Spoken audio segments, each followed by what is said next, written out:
Hello everybody, this is Alma Love Books. I'm your host Alma and welcome again to my channel. I thank you for joining me today. It's been a while since I have posted. The last thing I posted was an Owl Crate unboxing way back in July.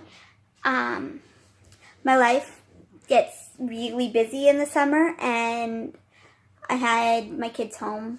They go back to school on Monday, which is absolutely fantastic. And I'm so excited. But with the smoke and everything, we've all had kind of a bit of cabin fever. So I just wasn't filming because they were crazy and I was crazy and everything was just going stir crazy. Yay. They are out now. So I get a moment of peace and quiet before they get back. And so I'm going to film. Alright, so my topic today is Bookish monogamy, and it's going to be a quick babble, because I don't know when they're getting home. I was just going to discuss with you the idea of bookish monogamy.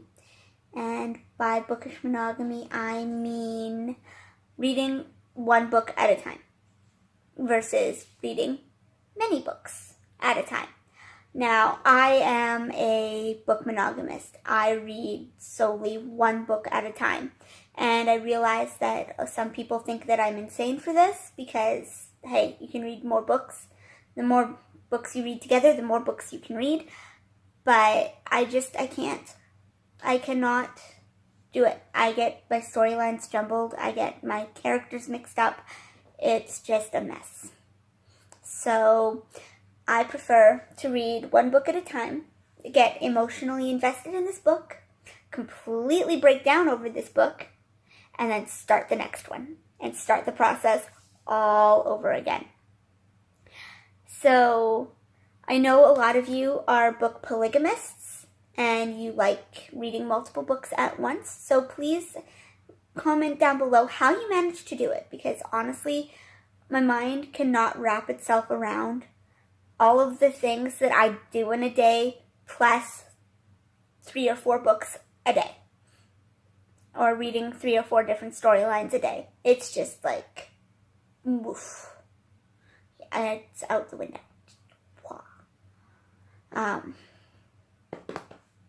really didn't have anything planned to say, because this is kind of a spur of the moment video. So let me know in the comments below what you guys think about reading singularly versus reading multiple.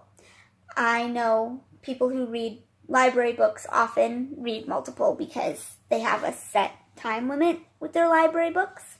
So it makes a lot of sense to read multiple then. I am a book buyer. I will buy secondhand, yes, but I am a book buyer.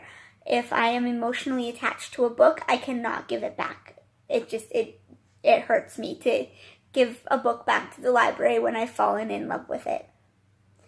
And as you can tell by my bookshelves, they're overflowing and overrunning everything, and I just need to get off my ass and organize. But I like being able to sit with a specific book and contemplate its characters, its plot line, what I would do in their situation, if I would do anything differently in their situation. And it just feels more immersive to me, kind of like a relationship in a sense. I mean, I know there are a lot of people out there who like the multiple relationships thing, but I have been a one-man woman literally all my life. My husband and I met in kindergarten. So I can't emotionally invest myself in multiple books at a time. I feel like I'm cheating on the first book. And generally, if I have put down that first book, it's because I haven't liked it or it's not the right time for that specific book. I don't know. I tend to go by a feeling when I pick out my books. And if I'm not feeling like my emotions are at that level, then I won't be able to enjoy or fully get out of that book what I need to get out of it. And so if I found a book and I decide to put it down, it's because it hasn't fit that moment in my life yet. And it's simple as that. I don't flip from book to book to book. I need to be emotionally invested in characters. I need to see them through to the end before I can get emotionally invested in another set of characters. I read a book over the summer called The Last Days of Rabbit Haze. Go me. It was an absolutely fantastic book. Hannah, I want your opinion. I know that you are dealing with what you need to deal with, and I understand, so I'm not pressuring you, but I really want your opinion on this book. I got so emotionally attached to Rabbit Haze, it wasn't even funny. It literally broke me at the end of the book. The end of the book, I died. I died a little inside and out, and honestly, that's the type of person I am. I get emotionally invested in a character that you know from the very beginning is going to die. The title of the book was The Last Days of Rabbit Haze, and yet I got emotionally invested in Rabbit Haze. So that tells you exactly what type of person I am. Also, books that have like a fantasy feel, but there's a lot of political talk, and you're just like, just use your magic, just blow them up already. Please just do something other than talk about it. I understand that you fall asleep after you cast a giant spell, and you need somebody to protect you from that. But hey, find somebody who's going to protect you and then blow that shit up. Okay.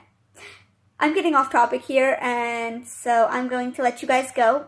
But again, comment in the below area if you have opinions on monogamy versus polygamy in the bookish sense, and I will see you in my next video, hopefully very soon.